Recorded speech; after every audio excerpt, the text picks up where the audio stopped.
Alright everybody, welcome back. Round 3 of tonight's Friday Night Magic Tournament from the Lost Legion Games and Comics in beautiful South Charleston, West Virginia. My name is Zachary Evans. I'm currently in the broom closet alone as all of our co-commentators decided to play this week. So apologies in advance for a variety of downtime, as I will no doubt get distracted. So who do we got for you? Please disregard those the names and deck lists currently in display, as I have not changed from last round. On the left, Jordan Pectyo. He is playing Esper Control, a very fun deck that we were playtesting earlier. It has everything that you expect to be in an Esper Control deck. On his, or across from him, on your right, is Brandon Gibbs, who is playing Blue-White Humans. Both of these individuals are on 2 match wins, so they are undefeated as we are in round 3. In case anyone is curious, we are on 5 rounds tonight, as our Halloween-themed FNM drew 31 players, which is definitely a good turnout for our store. Like I said, we are located in Charleston, West Virginia. Those not familiar with West Virginia, I always joke that the majority of people probably didn't recognize West Virginia was a state until I just said it, but it is in fact a state. We are in the state capital. We have what I like to consider a thriving Magic community, but we are nevertheless a small town of only 60,000 people, so 31 participants is quite a good turnout for us. 81 people currently watching on the stream, also a fairly good turnout for us in terms of viewership, so we appreciate you taking the time to watch us. Feel free to spread the word, as I will go and spread the word now to Twitter to let them know about this current round 3 matchup. So again, as I'm telling everyone every night, and I also apologize for repeating myself, but remember, these are all going up on YouTube after the fact, so they might only be watching one video at a time. It is Halloween themed FNM. The majority of our participants are in costume. There is free candy. There is fun being had by all. I am in costume. I have a different costume for every round. Round 1, I was a Hawaiian tourist. Round 2, I was a butterfly. What will it be in round 3?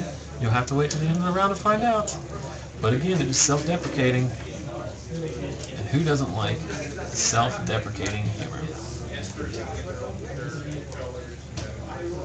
So, gentlemen are shuffling up here. I'm going to lean out and make sure that they know they're good to go whenever. Hey Jordan, you're good to go whenever. Alright, low-tech production value. You take what you can get.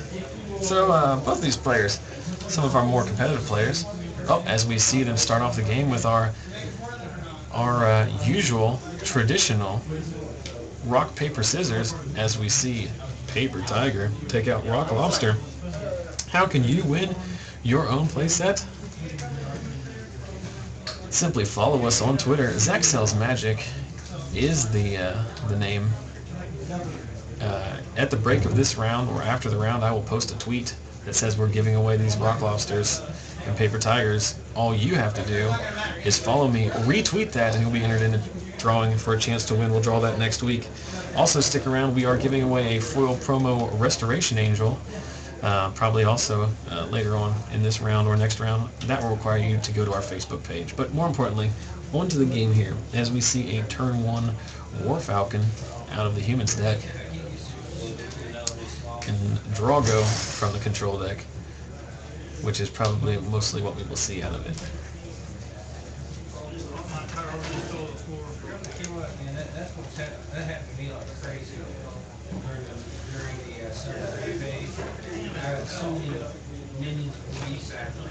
Someone is asking me whether or not we take donations. I'm sure that can be arranged while we have not reached the begging portion of our endeavor necessarily. If you would like to contribute to help offset the costs of our equipment and whatnot, we would gladly take your generosity. I would advise you contacting me directly on Twitter, or my email address is zacksellsmagic@gmail.com. Or, more important, you can do it anyway. You can also subscribe to us on YouTube and send me a direct message there. Any way you want to get a hold of me, I will find out and respond back. So, don't know how serious that offer was, but we do appreciate it. As we see a War Falcon and Champion of the Parish doing a fair amount of work over here. Jordan kind of up against it. I'm sure he does have responses. It's just a matter of whether or not he's going to be alive in time to cast them. Thinking twice, whiffing on a terminus, and now it looks like taking his 3 damage. Flashes back the second half of the think twice, thinking once first, thinking twice. Someone off camera trying to steal his hand. Don't know what's going on there. General shenanigans.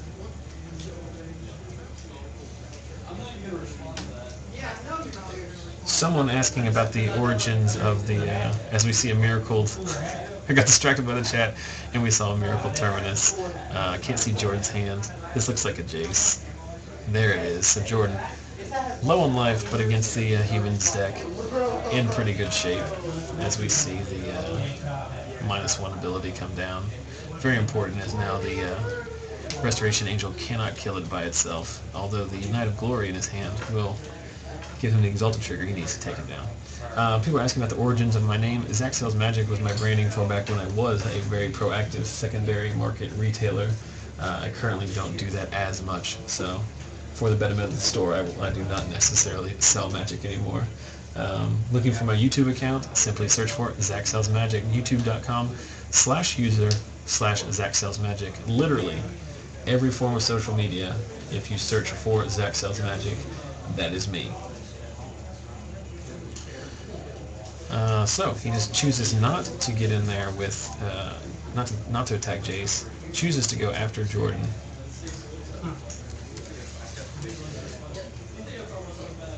What does Jordan have in his hand? I see another land. I see Hallowed Fountain. 6 mana on board. Goes digging. Mini Factor Fiction. Plains. Detention Sphere. And lands. So Detention Sphere is the choice. Likely taking out the Angel. Not sure what else he has in his hand. Okay, that's the... I don't know what that card is called. He does have the 3/1 flyer, Detain Target Creature. I think that's a 1-of in his deck. Sky Knight, if anyone in the chat wants to comment on that. I believe that is something Sky Knight. I'll bring it up if anyone can help a brother out on that.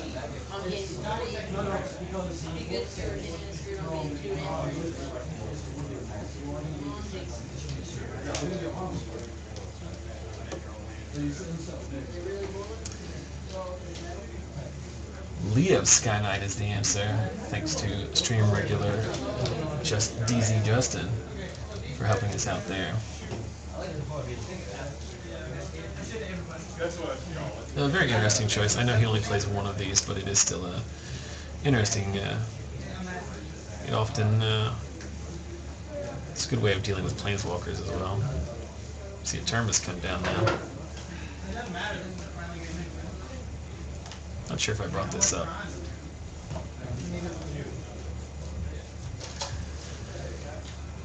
It's just another interesting option there. Evasive win condition that can't interact with planeswalkers.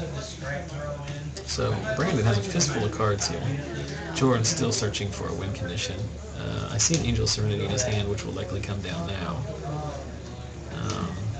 And get some good value here. Rebuying his... Well, no, the Sky Knight won't be a rebought because it went under the deck.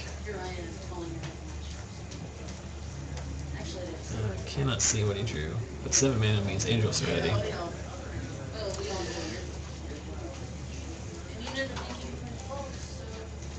We're going to see a +1 from Jace. Angel Serenity, heck of a magic card. Absolute powerhouse. Don't necessarily have to reanimate it for it to be good. 7 mana will do just the same. Let's see what response we get. Thalia coming down, as well as an Elite Inquisitor, I believe.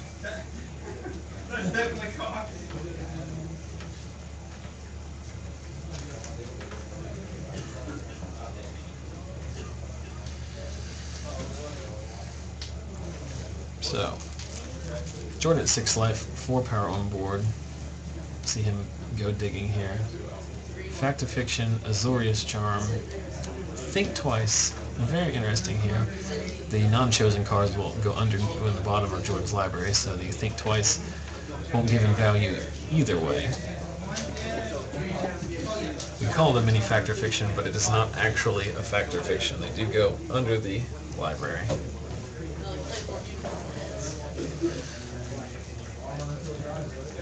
So Angel gets in. Azorius Charm giving lifelink.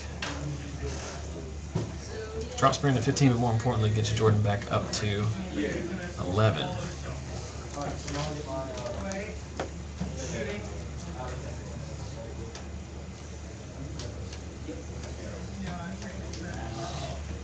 And then a Bloodline Keeper comes down.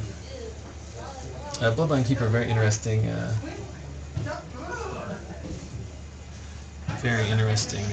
choice. There's a lot of decks that can't really deal with Bloodline Keeper, and while it's not his necessarily his main win condition, it does prove to be very decisive against creature decks not unlike Brandon's that can't remove it directly. It makes an infinite amount of chump blockers. So 4 mana. Is it a O-Ring, maybe? No. Sublime Archangel.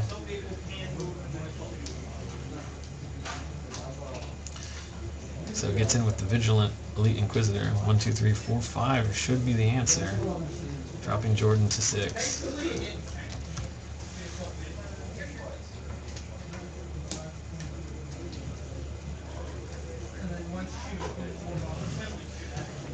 Losing 2 life off the untapped Hallowed Fountain. For those of you just joining us, round 3 action between 2-0 decks here at Lost Legion Games Friday Night Magic standard event.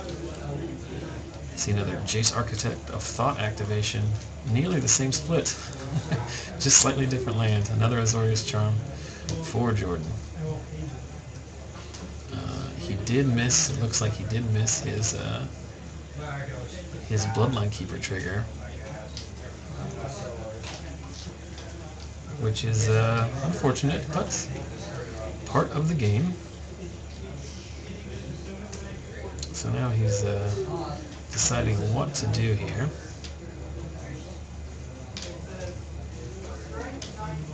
See Feeling of Dread, tapping them both down. Very interesting choice. I know there's a lot of both control decks and Blue-White Humans decks that debate Feeling of Dread and whether or not it is not just playable or main deckable. Definitely a good tempo card. See another Bloodline Keeper come down. Can't see what's in Jordan's hand. I see a Forbidden Alchemy and I see a Unburial Rites. Pretty sure that's the only copy of Unburial Rites that's in Jordan's deck. But should he get a saucy Forbidden Alchemy, we might be seeing another Angel of Serenity come down. The question is, can he survive this attack? The Sublime Archangel is lethal. If Brandon flashes back the Feeling of Dread, he won't be able to chump with the Bloodline Keeper. The question then is one of the cards in Jordan's hand that I can't see? Well, he does have the Azorius Charm that he got off the Fact or Fiction. So Brandon should attack here with everything.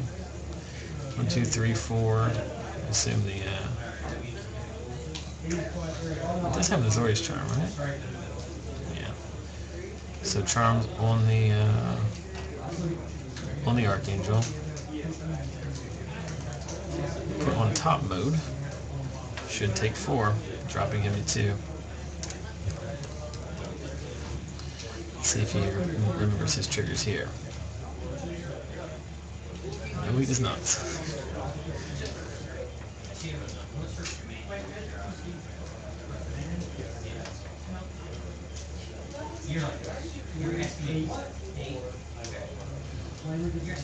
I'm not making this up, right? Bloodline Keeper. Again, I am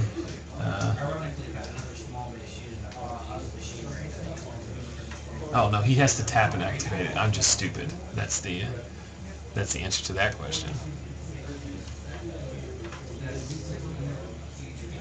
He should be tapping these to activate them in response to the Feeling of Dread trigger.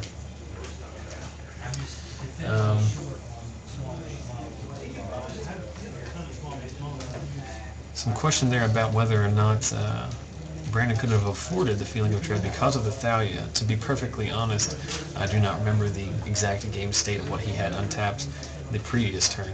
I know that turn he could have cast it, but I'm not sure what he had prior to that, so... I also do not know what the other card in his hand is. Obviously, Sublime Archangel is what he just drew, but he is doing a very good job of keeping me in the dark when it comes to that last remaining card. I think it's a land, given the way the game is played out.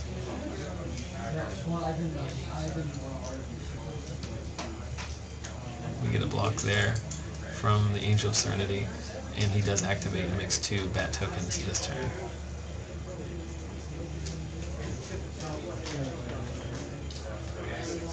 So nothing will happen there, as the I think maybe Brandon just missed the... I think he just messed up the math. Makes him a 5/5. 3 instances of Exalted. So the Angel is a 5/6. The Angel does not get an extra Exalted trigger. I think that's where Brandon made a mistake. I think that's what happened. Not for sure, because I'm sitting in a broom closet and can't hear them talking. But regardless, Jordan in a little bit better shape here now. Resolving the front half of Forbidden Alchemy. You see an Alchemy, Angel, yeah, and the writing's on the wall. Brandon just could not get through the last bit of damage there. And Jordan, in his Esper control deck, takes game 1, and we move to the sideboards. Unfortunately, like I've said in previous iterations, we do not have deck lists for these gentlemen. Sometimes our very considerate players will bring us a deck list on their own accord. Unfortunately, tonight no one has done so, and this is simply a Friday Night Magic. We do not have deck lists required by the tournament, so we are kind of in the dark here. Maybe we can see what these guys are bringing in. So in Jordan's sideboard, see him filtering through Syncopate, another Sphinx's Revelation. Could not see what he brought in there. I think one of those is a Rock's Faithmender, which turns out to be a very, very powerful card. For those of you not familiar with Rock's Faithmender, I'll go ahead and bring it up. Basically, a creature that's a specific ability is lifelink, and it lets you double the life gain you have during any time in the game. So Jordan has one of these in his main deck. I think he brings another one in from the sideboard. Very interesting interaction is with this card on board, resolving a Sphinx's Revelation, drawing 3 or 4 cards and gaining 6 or 8 life. Very crushing blow to a lot of decks. Aggro decks simply cannot beat that interaction. Looks like Jordan's also bringing in a couple more copies of Supreme Verdict. I think he might be siding out a, looks like a Cyclonic Rift. I'm not sure. Oh, I think he also sided out some counter magic. I believe he's just going on the 7 sweeper plan, as he's playing all 4 Terminus main, 1 Supreme Verdict in the board, 1 Supreme Verdict in the main, and 2 more in the board. So that's what he's bringing in. Unfortunately, did not see what Brandon was bringing in, but we will figure it out soon enough. He might be bringing in some negates. He is playing blue. He does have access to that. So we will simply see. While they are doing that, let me take a brief break here to remind everyone that we are coming. I'm struggling today. It's all because I'm talking about myself. Very difficult to sit in a broom closet and talk to yourself about imaginary wizard fights, but as I try to regain my composure, we are coming to you live from Lost Legion Games and Comics, South Charleston, West Virginia location. They do have 4 convenient locations in the greater West Virginia metro area: Princeton, Beckley, South Charleston, and the new store in Parkersburg. As I say all the time, convenient 2.5 hours away from Columbus, 3.5 hours away from Cincinnati and Pittsburgh, and an hour and a half to 2 hours away from Roanoke, Virginia. You might not be able to make it down for Friday Night Magic, but we also have a variety of Grand Prix trials. Last week we had a Star City Games Invitational Qualifier. So if you're interested in those kind of events and in the regional area, go to LostLegionGames.com for more information. More importantly, this stream fires off every Friday night, or at least every Friday night that I'm available, beginning at 6:30 p.m. Eastern. Go to twitch.tv/ZachSellsMagic for the stream.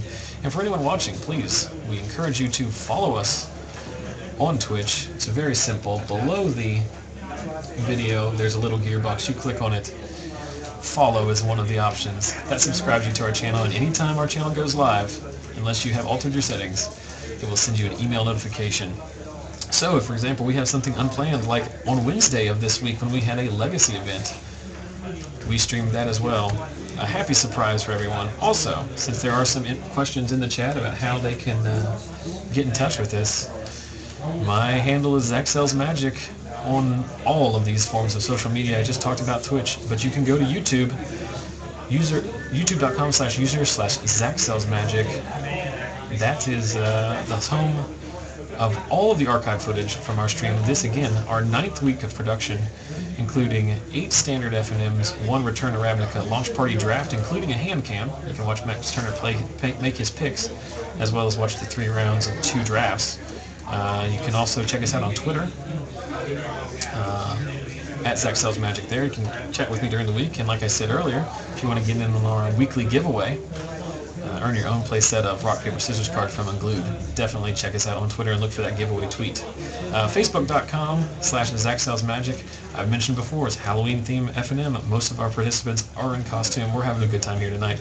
I'm wearing a different costume every round. You'll see the round 3 costume once this match is over. If you want to see pictures of that, go to Facebook.com/ZachSellsMagic. Like it, favorite it, spread it around. A lot of good content there throughout the week. Doesn't cost you a red cent. So if you want to help us out, that's how you can do it. Help spread the word, and more importantly, it makes us feel good about ourselves. So looks like everything is done here. Someone is mentioning, I did forget, we did stream West Virginia State Championships 2 weekends ago. 7 rounds of competition for 79 competitors as we crowned Hunter Sumter, the 2012 West Virginia State champ, playing Golgari Zombies. All of that coverage archived on our YouTube channel. So if you're like me and you consume a fair amount of Magic video content, you can get some more at ZachSellsMagic. We never claim to be the best, but I like to think we're far from the worst. So check us out there. Definitely comment, leave feedback, get in touch with us in any way possible. All criticism is considered constructive. We'd love to hear from you. That's all we ask, is for a little affirmation. So again, up to a smooth 100 watching us on the stream tonight, so we thank you for checking us out. I know there's a lot of other options going on, and we appreciate you watching us. Broadcast West Virginia Magic from a broom closet. And it looks like we are ready to go here. I think Jordan had to mull. Not entirely sure. I also heard them mention how much time was left in the round. I'm not sure how accurate our clock is. It should be fairly accurate, but not sure. Turn 1 War Falcon. Same start as last game from Brandon. Let's see if he has the human or knight. He's naming, I did overhear that, he is naming human on the cavern.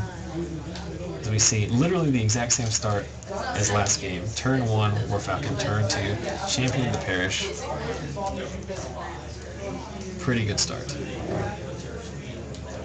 Interesting interaction. I believe Jordan sided out all of his counter magic against the Cavern of Souls, so it really won't help in terms of its uncounterability, but it will obviously help him fix.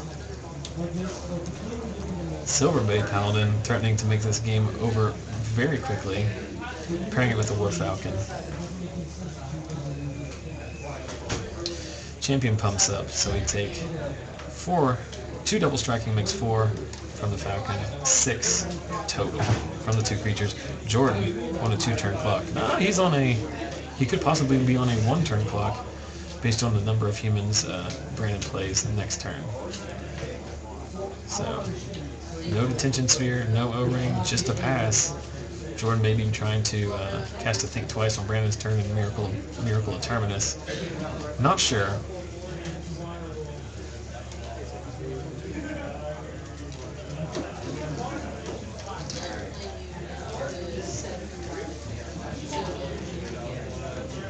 Someone in the chat asking who the best player at the store is. I'm not sure. I think the most accomplished player at our store is Max Turner. I think he has the most lifetime player points.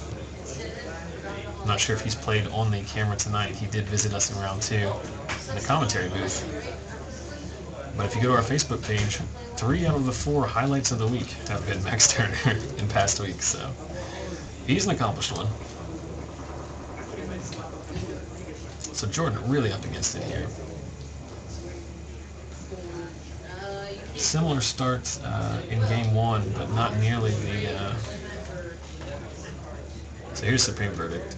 Is there a counter? Well, it can't be countered, doesn't matter. So Jordan, getting down literally as low as possible before he tries to stabilize.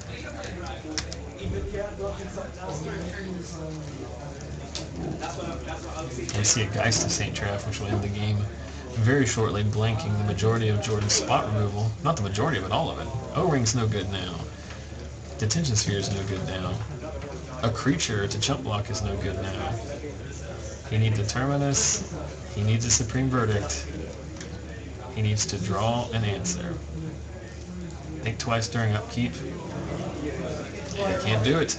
So Brandon Gibbs gets one back for the good. So with 15 minutes to go, we should have enough time to reach a resolution in this one. Blue-White Humans breaks back. We're off to game 3. So not a difference. A very similar game for the first 3 or 4 turns as we saw in game 1. Just simply too much gas and not enough answers out of Jordan. He will get to go first in game 3. More importantly, I mentioned it before. I'll mention it again. Every week, it's kind of our thing. We start all of our feature matches with a delightful game of rock, paper, scissors. And you too can own your own playset. Are they worth a ton of money? Nope. Are they worth a lot of sentimental value? Absolutely. They're tough to find. They're a great conversation piece, and more than anything, they're super cool. Do you want your own playset? Very simple. As we speak, I am typing and being distracted. I'm putting a tweet out right now that says giveaway time, follow and retweet for a chance to win. All you have to do is be following me and retweet that, and you'll be entered into a drawing for next week. We will draw, and I will send those cards to you. It does not matter if you're domestic or international. I'll splurge for the postage. I'm going to take a brief break here because it's very difficult for me to type and also commentate. But when I come back, that tweet will be posted. So get on there, follow us, and win yourself some freebies.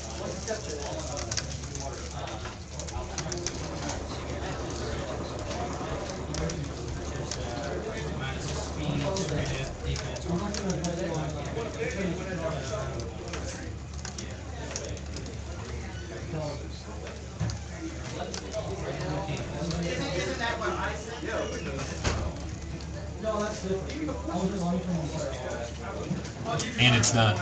So apologies for that. I am one-man show in here this week as all of our usual co-hosts decided to sleeve up their favorite decks and battle it out today. Obviously, that's what we like to see. 31 competitors in tonight's 5-round Swiss Standard Tournament, followed by a top 8. Getting kind of rowdy out there, so I apologize for the ambient noise, but the likes of Michael Taylor, Adam Vickers, Brett Rose, and Max Turner all currently involved in the tournament. So as they are available, we will get someone in here to help offset the dead spaces in betwixt my commentary. So, like I said, that tweet is posted. It says giveaway time. It mentions the unglued cards. It's pretty self-explanatory. Find it, follow me, retweet it to all your friends, and by this time next week, you could have earned yourself a free playset of rock, paper, scissors. For any of those, for those of you who followed our Star City Games Invitational coverage last Saturday, as we did not have an FNM last week, I'm rolling all of those entries into the same giveaway for next week. So we did not forget. We are simply making sure that we get enough competitors to make it worthwhile. I have a lot of play sets. I do not have infinite play sets, so I want to make sure that there's enough people in the giveaway to make it worth doing. So that's that. Remember, that's not the only giveaway. Thanks to the generosity of Lost Legion Games, we have some foil promo Restoration Angels to give out. We'll be giving away one of those probably next round. It will involve you going to our Facebook page, so stay tuned for that. Or just better yet, go ahead and go on Facebook.com/ZachSellsMagic. Follow us, like our page. You can't follow on Facebook. They all got different terminology. You like on Facebook. Add me, Zachary Evans, as your friend if you feel so inclined. You can also find our stream regulars there. So if you want to get in touch with any of those, ask them why they did something that you didn't agree with during their play. But at the end of next round, we'll post something on Facebook and enter in a similar drawing next week for Restoration Angel promo. Rock, Paper, Scissors cards are mostly sentimental value, but well, Restoration Angel is worth a smooth $13 to $15 retail, so don't say we never give you anything. Jordan, very excited about that second turn Miracle Terminus taking out the War Falcon. Once again, a War Falcon out of Brandon's deck on turn 1. Night of Glory is his follow-up. Jordan getting a little bit excited out there. That's what we like to see. It's Halloween-themed FNM. Once again, we have two competitors who chose not to participate in costume wearing, as we were joined by someone. That someone is Brandon Hart. Welcome, friend. You seem lonely. I am running solo today. How's this going? Well, we are into Game 3 between Jordan's Esper Control deck and, well, that's the second Miracle Terminus. Magic is very easy. Oh! Magic is very easy when you always draw the right cards. For those of you who are faithful stream viewers, you will know I do not enjoy the Miracle mechanic by any means. I think there's enough variance in Magic as it is. We see a Restoration Angel come down in Jordan's turn. To answer your question, Brandon, other than the fact that Jordan is all Terminuses all the time, he won the first game, stabilizing from an early onslaught, and then winning with an Angel of Serenity. Supreme Verdict? Yep. 3 sweepers out of the 7 he has in his deck post-Sideboard. Brandon won Game 2 very quickly with by curbing out pretty well with the War Falcon, Champion, and Silverblade Paladin. Pretty solid. Pretty good sequence of plays. We see the Leo Sky Knight come in, 3/1 flying. No, I don't have that still up. That is the third land drop in a row he's missed. Jordan? Yeah, but he's got infinite answers, so eventually Brandon has also drawn a fair amount of land himself. See Thalia come down, one of the more annoying creatures for Jordan to deal with, simply because it makes his deck, when you're stuck on 3 lands, he's going to alchemy, try to find another land. There's a swamp. Do you take a land or do you take an answer? It depends on what's in his hand. If his hand has a Tamiyo or something like that, well, he got rid of the Supreme Verdict. I think he took the Swamp. That was the first card I saw. He has a Dungeon Geist in his hand, which he could not have cast last turn because he doesn't have double blue. He still doesn't, but he might be able to cast something else. I think he has another Verdict in his hand. Seems pretty good right here, wouldn't you think? I think you'd have to. Even though you have to pay 5 for it. Yeah. I mean, eventually he's going to exhaust Brandon out of threads. Yeah. Can you see the cards in his hand? Brandon is maybe the best player ever on camera at hiding lands from me. So we see, oh, look at this pro play. War Priest of Thune. It is a human. It is a disenchantment effect. It is very relevant against Jordan's detention spheres. Is this where we see Dungeon Geist? I think so. Tapping down the Sky Knight, yep. I'm not sure if it will live or not. I don't know if Brandon realizes he does need to tap it. We see a Champion come down. Was that the realization? Yeah. He got there eventually.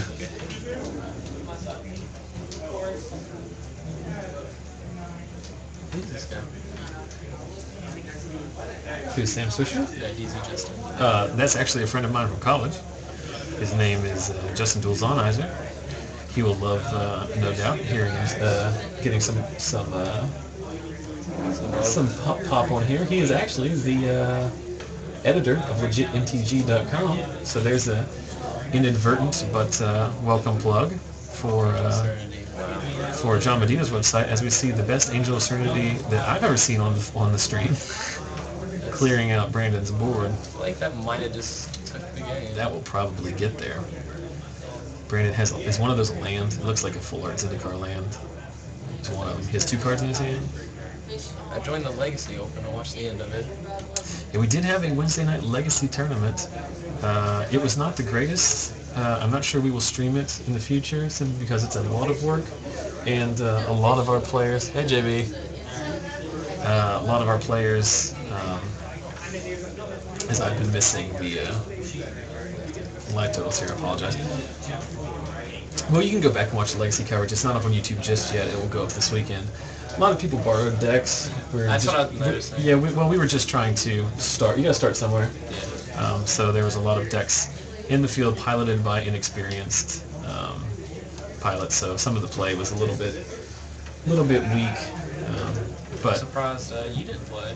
Well, because I wanted to stream it, and then I realized the stream wasn't very good.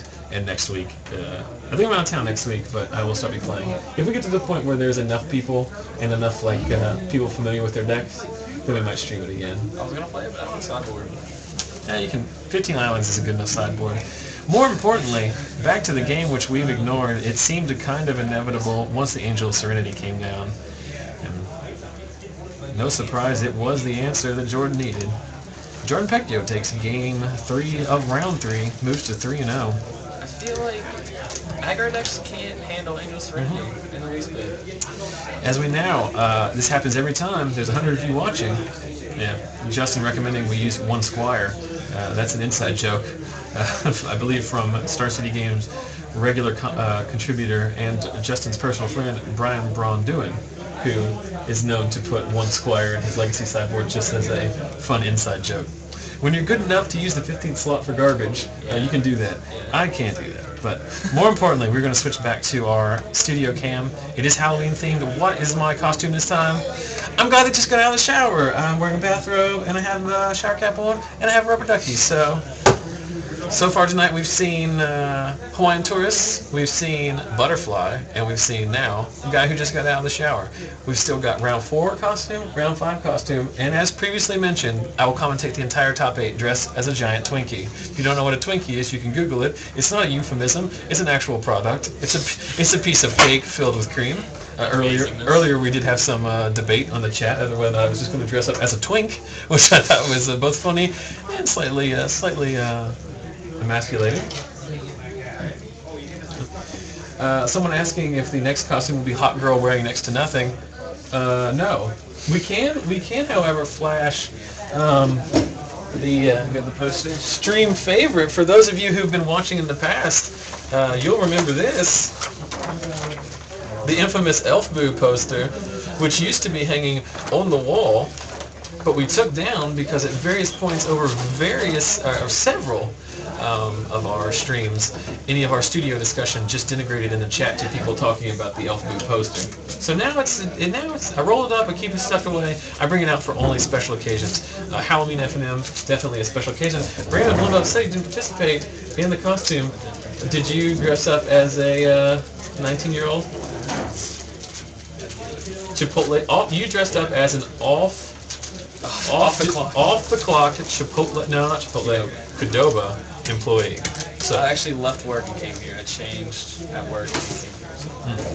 Well done. Enjoying a Reese's Peanut Butter Cup, which were free today, as also as part of the Halloween festivities. Who's that? That looks like Scotty Wright. I don't even have to turn around. No, it's me. It's Brandon Gibbs. Brandon, Yeah, we don't have a third seat, as you just as round 3 competitor Brandon Gibbs steps in.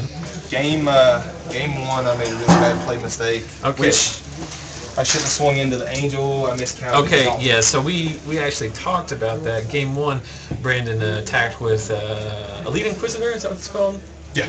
Elite Inquisitor, which ended up getting eaten by Angel's Trinity. I imagine what you thought was that there was double trigger from. That's the what it was. Sublime. I miscounted. I didn't take my time to slow down and count it. Yeah, based on it's one of those things where you can kind of figure out what happened there. Yeah.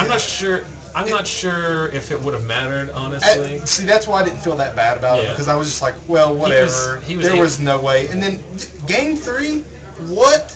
Well, he has 4 Terminus in his main deck. I actually know his deck because I was playtesting with him. And I'm guessing earlier. 2 or 3 Supreme Verdicts. He has 4 main deck Terminus, 1 main deck Supreme Verdict, and 2 more on the side. So in game 2 and 3, he goes up to 7 sweepers. It's very good.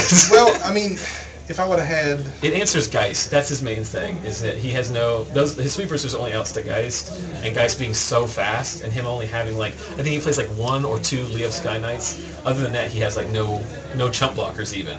Yeah. No Snapcasters, no nothing like that, so... But that was a really bad matchup for me. Yeah, it was not Even good. if he gets, like subpar, it's just Yeah, bad. if you're playing Rakdos, you have a much better chance. I mean, they're both aggro decks, but at least Rakdos' deck has bump, it has burn, it can go... Because you got him down to 2, but you just don't have that direct damage reach. Yeah. You can't get in there.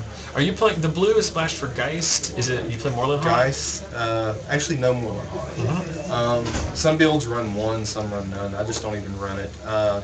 3 Geist in the main, 2 Spectral Flight, and the blue for flashback on the Feeling of Dread. Oh, yeah. How many Feeling of Dread are you playing? 3. Okay, very interesting, because we were talking about that. Like, I know that's... if you follow, like, Twitter, if you follow, like, the comments on the pros articles, that's a big debate. It's like whether or not, like... That or Azorius Charm. Yeah, do you play that or do you play something else? And I think it's just a personal preference. I think both cards are good. They're just good in different situations. I mean, you're trying to, I imagine, just beating down. The Feeling of Dread is it's 2 faults. It's ridiculous, yeah. Yeah, so... I mean, it worked very good in the first game. Didn't actually get there, but I mean, But you wouldn't have been close to getting there if you wouldn't have been able to tap down his blockers and get in the Alpha Strike. So I think the only time that I actually wanted Azorius Charm, well, at least it states, was when I was playing against the green-white aggro decks, when they would like double stack Rancors on 1 creature, and then I could just be like, top of your deck. But yeah. The good news, the chat agrees that Feeling of Dread is a good card. So confirmation for Brandon Gibbs that his card is approved. Your card choice has been approved by the internet. Nice. Always good to know. Well, unfortunately, you dropped to 2-1.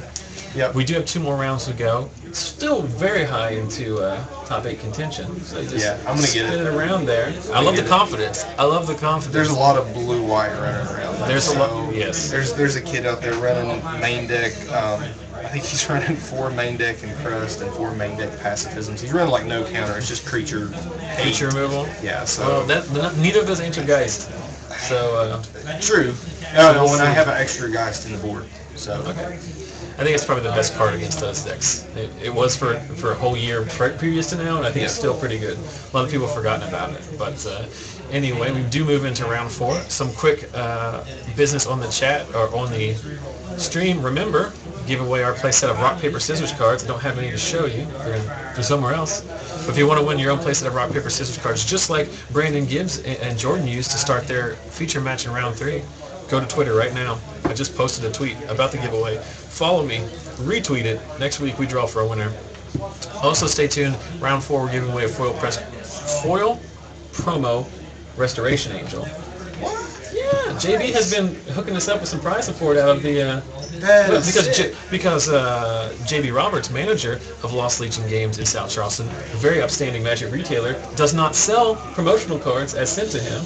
So since he can't sell them, he's decided to give them away as part of the stream. So if you want to win that's a smooth $13 to $15 card. Stay tuned. Round 4. It'll be involved with it'll involve our Facebook page. There'll be a post there that you'll need to go and like or comment on. So stay tuned for that. Stay tuned for round 4. Stay tuned for yet another hilarious costume. Actually, I think the round 4 costume is the most boring costume. Round 5 is pretty good, and then I dress up like a giant Twinkie for the top 8. So you should be here. If you're local, you still have time to get down here and hang out some.